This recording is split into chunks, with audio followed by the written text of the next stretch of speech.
अरे इन्होंने वेद पढ़ा है, शाम वेद, सुबह वेद, दोपहर वेद, न जाने कौन कौन वेद है। बात समझ में आ गई ना?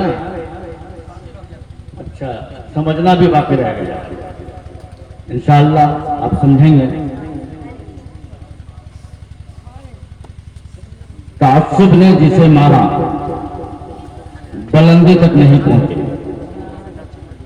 ताअस्सुब ने जिसे मारा बुलंदी तक नहीं पहुंचे। छत तो छत है, पहले भी सीढ़ी तक नहीं पहुंचे। और यकीन पुख्ता नहीं है जिनको अपनी माओ के दुआओं पर समंदर में भी उनके हाथ मछली तक नहीं पहुंचे।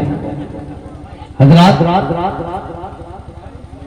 आज बहुत ज्यादा जुबानें चल रही है, उंगलियां उठ रही हैं, बोलना क्या है, कहाँ क्या बोला जाए, लोग शऊर नहीं है लोगों को बोलने का। शाह ने कहा कि रजा के शायरी पर तबसरा करते हैं ऐसे लोग कि जिनके हाथ भी उर्दू की पहली तक नहीं। ऐसे लोग जिसको कल तक कोई कुछ जानता नहीं था। एक शायर ने कहा है कि न जाने कौन सा शहरे अदब से लौटा है। सुनिएगा, समझिएगा, न जाने कौन सा